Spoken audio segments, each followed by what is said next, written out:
These weren't love stories. They were contracts, carefully staged, tightly controlled, and designed to hide something Hollywood refused to accept. What if some of the most iconic marriages in entertainment history were never real at all? Behind the red carpets and wedding photos were secrets powerful enough to destroy careers overnight. In this video, we're uncovering 12 relationships built on illusion, and one of them changed Hollywood forever, but almost cost someone everything. Tab Hunter and Natalie Wood. Nothing about their romance felt accidental, and that was the point. At the height of Hollywood's golden machine, Tab Hunter was being sculpted into the perfect American heartthrob, clean-cut, desirable, and unquestionably heterosexual. But behind closed doors, studio executives were quietly aware of the rumors that threatened to dismantle everything. Their solution wasn't subtle, it was strategic. Pair him with Natalie Wood, one of the most adored young actresses of the era, and let the public fill in the rest. The two were photographed together, seen at events, and written about as if they were the next great love story. But insiders understood the truth. This was image control disguised as romance. Years later, Hunter himself would admit that much of his dating life had been orchestrated, designed to protect not just his career, but the illusion Hollywood depended on. What makes this story unsettling isn't deception alone. It's how willingly the system manufactured it. Natalie Wood wasn't just a co-star in this narrative. She became part of a carefully constructed shield. And in an industry where perception was everything, the truth didn't just stay hidden, it was never meant to exist at all. John Travolta and Kelly Preston. By the time John Travolta married Kelly Preston, Hollywood had changed, but not enough. The studio system may have weakened, but image still ruled everything.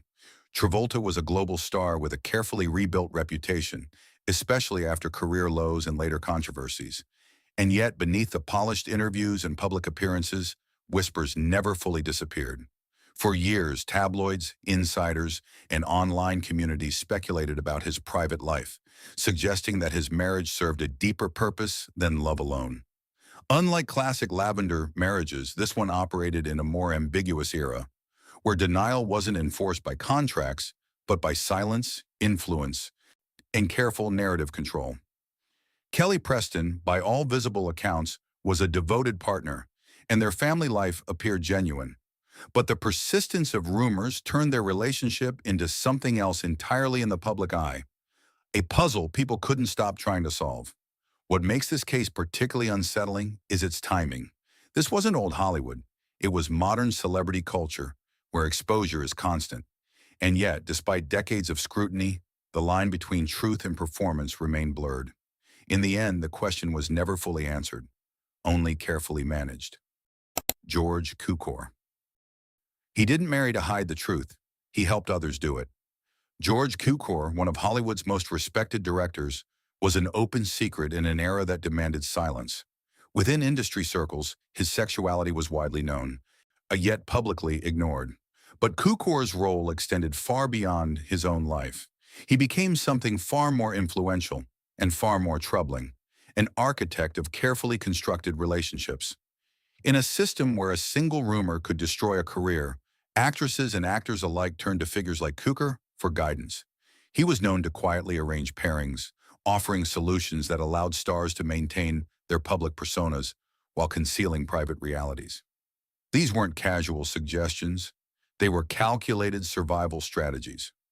What makes this especially unsettling is how normalized it became. Fake romances weren't scandals. They were tools. Careers depended on them. Studios relied on them. And audiences unknowingly consumed them as truth. Cukor's legacy is often celebrated for his films. But beneath that success lies a more complex truth. He wasn't just directing stories on screen, he was helping script them in real life. And in doing so, he became part of a system where authenticity was sacrificed for the sake of illusion. Tyrone Power and Annabella. Tyrone Power wasn't just a movie star, he was a manufactured fantasy. At the height of his fame, every aspect of his image was carefully curated by studio executives who understood that his appeal depended on more than talent. It depended on belief. So when he married French actress Annabella, The public was presented with a glamorous international love story. But behind the elegance, the reality was far more complicated.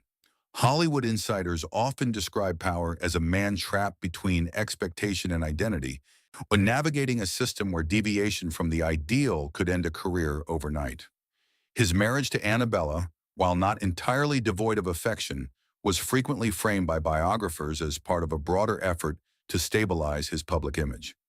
In an era where rumors could spread like wildfire, marriage became protection, less a personal choice, more a professional shield. Annabella herself was no passive figure in this arrangement. She was a respected actress who understood the machinery of fame and the compromises it demanded. Together, they created a public illusion of romance strong enough to satisfy studios, fans, and press alike. But what lingers beneath the surface is not scandal, it's pressure. The pressure to perform even off-screen. And in that performance, the line between truth and construction quietly disappeared. Like Liza Minnelli and David Guest. When Liza Minnelli and David Guest married, Hollywood treated it like a spectacle before it even became a story. From the outside, it looked extravagant, loud, and impossibly theatrical, exactly the kind of union that fit Minnelli's larger-than-life persona. But behind the flashing cameras, whispers quickly formed that the marriage was less about intimacy and more about image, timing, and mutual benefit in a world where visibility was currency. Their relationship played out like a stage production, filled with appearances, headlines, and carefully curated moments of affection. Yet the emotional tone often felt disjointed, as if two separate narratives were running in parallel, one for the public and one never fully revealed. Friends and commentators later described the union as deeply complicated, shaped by personal struggles, health issues, and the exhausting weight of fame. What makes this marriage endure in Hollywood memory is not clarity, but confusion. Even after it ended, no single explanation fully defined it. Was it love, convenience, or performance? The answer remains suspended, and that uncertainty keeps the story alive. Because sometimes the most powerful illusion is the one that never fully breaks. Anthony Perkins and Barry Berenson. Anthony Perkins built his career playing characters defined by psychological tension, but off-screen, his own life was marked by a quieter, more complicated struggle. To the public, his marriage to Barry Berenson appeared grounded and sincere, a union that produced children and offered the image of stability. But beneath that surface, biographers have long pointed to a life shaped by secrecy, restraint, and the pressures of an industry that demanded conformity. Perkins lived in an era where openness could destroy careers, and silence became a form of survival. His marriage to Berenson, while containing genuine affection, also existed within that broader context of expectation and protection. Hollywood didn't just sell films, it sold identities, and Perkins understood the cost of stepping outside those boundaries. Barry Berenson herself remained a respected figure, navigating fame with grace while raising a family within the unpredictable world of Hollywood. Their relationship, by all accounts, was complex rather than simple, neither fully myth nor fully mystery. What makes this story linger is not scandal, Acker, but contradiction. A man who portrayed psychological unraveling on screen while carefully managing his own narrative off it. And in that contradiction lies the unsettling truth of the system he lived in. Michael Jackson and Lisa Marie Presley. When Michael Jackson and Lisa Marie Presley appeared together, the world didn't just watch a marriage, it watched an event. Two of the most recognizable names on the planet connected in a union that felt almost too surreal to process. The announcement alone created instant disbelief, followed by endless analysis, speculation, and competing narratives that never fully aligned. To supporters, it looked like a rare moment of genuine connection between two people who understood fame at an impossible level. To critics, it looked like timing, image repair, and a carefully staged response to mounting public pressure. The truth, as always in Hollywood, became secondary to perception. Their appearances together were intense, highly visible, and emotionally charged in ways that only deepened the confusion. Even after the marriage ended, interpretations diverged sharply, some insisting on sincerity, others convinced it was strategy. What makes this relationship endure in public memory is not what is known, but what cannot be confirmed. Every detail seems to invite another question, another angle, another theory. And in that uncertainty, the story transforms into something larger than either of them, a reminder of how fame can turn even intimacy into global performance. Cary Grant and Virginia Cherrill. Cary Grant was the embodiment of elegance, sharp suits, effortless charm, shut in a screen presence that defined what Hollywood believed masculinity should look like. But behind that carefully polished image, his personal life was far more complex, shaped by rumors, shifting relationships, and a constant pressure to remain acceptable to audiences who demanded perfection from their stars. His marriage to Virginia Cherrill was presented as another chapter in a classic Hollywood romance. Yet those close to the industry understood that relationships like these often carried layers beyond affection. In an era when studio control extended into nearly every aspect of a star's identity, marriage could function as both a personal bond and a public safeguard. Grant's private life was frequently the subject of speculation, especially due to his long and deeply influential companionships that existed outside traditional narratives. This tension between public image and private reality created a version of Grant that was always slightly out of reach, visible, admired, but never fully knowable. What makes this story linger is not certainty, but construction. Every photograph, every headline, every carefully managed appearance contributed to a persona that felt complete, even if it wasn't entirely authentic. And in that gap between reality and image, Hollywood found its most powerful illusion. Rudolph Valentino and John Acker. Rudolph Valentino's marriage to John Acker remains one of Hollywood's most enigmatic early scandals, not because of what happened during the marriage, but because of how quickly it ended. In 1919, when the union was announced with the promise of romance and stability for one of silent cinema's most magnetic figures, yet within hours it had effectively collapsed, leaving behind confusion, speculation, and silence. To the public, Valentino was a symbol of passion and intensity, but the industry around him was already learning how powerful perception could be. His marriage to Acker has long been interpreted by historians as existing within that broader context, where personal relationships were often entangled with image management, social expectation, and the fragile nature of early celebrity culture. Jean Acker herself became a mysterious figure in the aftermath, often portrayed as distant or unwilling to fully participate in the performance of Hollywood romance. What remains undeniable is that the marriage functioned less like a traditional union and more like a moment frozen in contradiction, publicly declared, privately unresolved. What makes this story endure is its abruptness. There is no long decline, no gradual unraveling, only an instant collapse that turned a wedding into legend. And in that silence, Hollywood found one of its earliest examples of how quickly illusion could break. Charles Laughton and Elsa Lanchester. Charles Laughton and Elsa Lanchester shared one of Hollywood's most unusual and enduring marriages, one that resisted simple categorization from the very beginning. Publicly, they were husband and wife. Professionally, they were both respected performers who carved distinct identities in a rapidly evolving film industry. But privately, their relationship existed outside the neat labels Hollywood preferred to impose.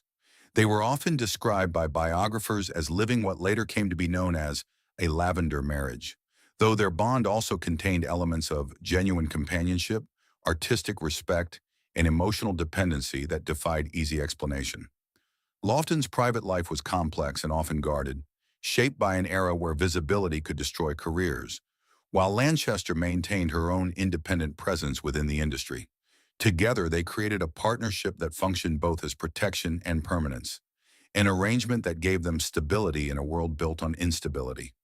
Unlike many Hollywood unions that dissolved under pressure, theirs endured for decades, suggesting something deeper than pure performance, or even if not entirely traditional romance. What makes their story compelling is its refusal to fit into a single narrative. It is neither fully illusion nor fully convention, but something suspended in between. And in that ambiguity, Hollywood's obsession with definition quietly collapses. Liberace. Liberace didn't just perform on stage, he performed everywhere he went. Every entrance, every smile, every relationship in public view was part of a carefully maintained illusion designed to keep his image untouchable in an era that demanded conformity. Behind the sequins and chandeliers, rumors about his private life circulated constantly, growing louder with each passing year of fame. To counter that pressure, his public relations team constructed a parallel narrative.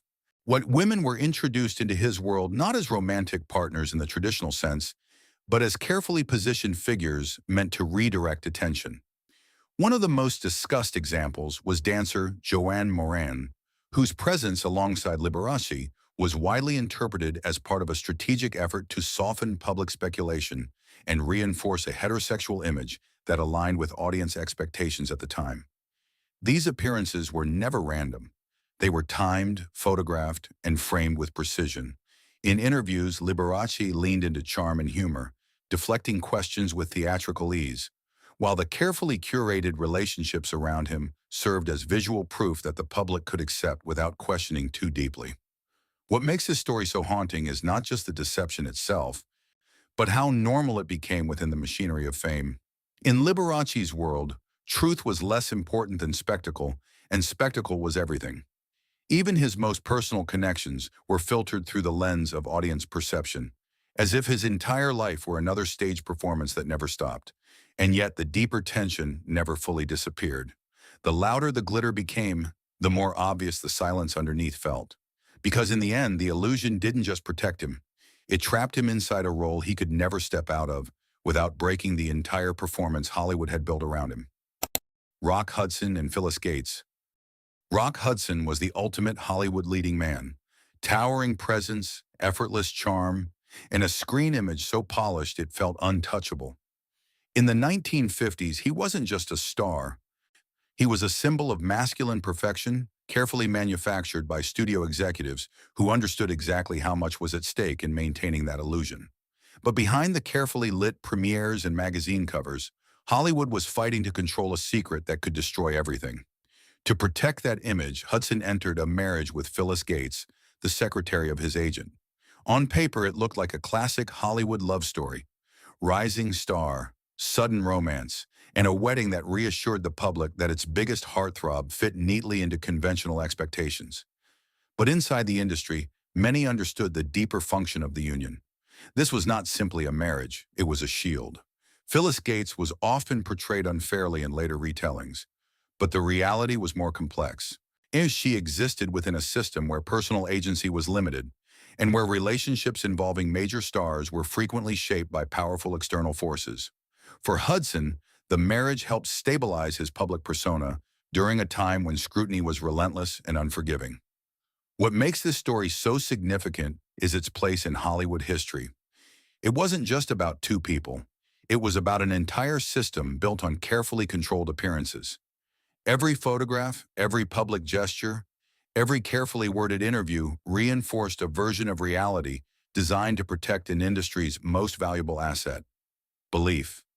And when that illusion eventually began to fracture years later, it revealed something far larger than any single marriage. It exposed how deeply Hollywood depended on silence, and how far it would go to preserve the fantasy its audience was never meant to question. What you've just seen wasn't just Hollywood romance. It was a system built on carefully maintained illusions, where image mattered more than truth. Behind every smile was strategy, behind every marriage was pressure, and behind every story was silence. But the real question remains: how many of these perfect couples were ever real at all? And how many were never meant to be questioned in the first place?